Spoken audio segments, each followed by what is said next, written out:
This is a Pint-Size Media podcast production. Hi, I'm Lauren Edmonds, and this is the Lauren Edmonds Podcast. I'm talking all things education and parenting for children in the primary school years, but specifically for remedial and special needs children. I hope to give you my insights that I've gained over the last 12 years of in-field research, owning a special needs school in Johannesburg, as well as the academic research I've been doing for decades. I hope you enjoy it. Today, I'm going to talk about developing independence. We want all children to have as great a level of independence as possible. And the simple reason is because they're going to become adults. And we're coming out of an era of overparenting, of the notion of helicopter parenting and lawnmower parenting. But it seems like there's a bit of a shift into overprotective parenting, sort of protecting our children from, we think we're protecting them from the world, but it seems to me like there's a lot of protection from self.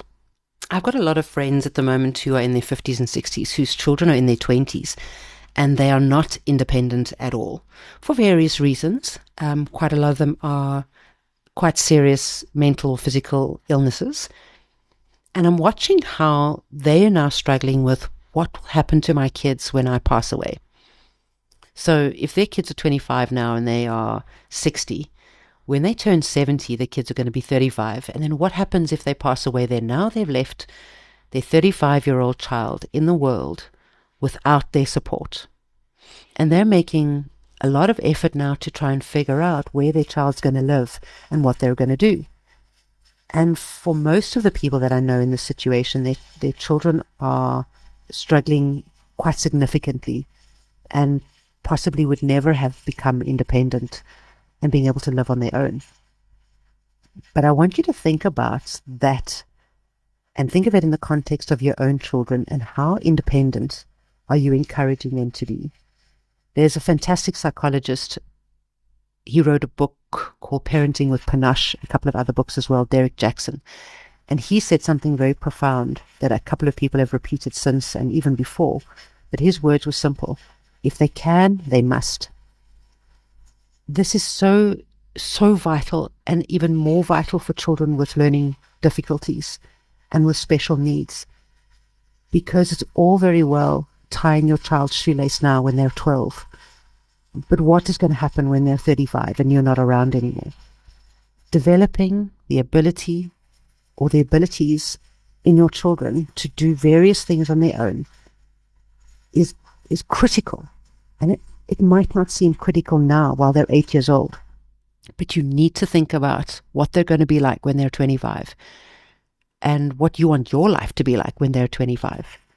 Developing the fundamental skills of independence from as early on as possible has got to be the work of schools and of teachers and of parents.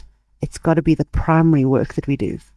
And this extends into other skill sets, not just practical things like tying your own shoelaces or making yourself lunch, making your bed, getting to bed on time, these basic things, but it extends into how children handle their emotions. A child who manages their anger by hitting when they're 5 is manageable because they're only 5. But if that is not developed and supported, what are they going to be like when they're 25?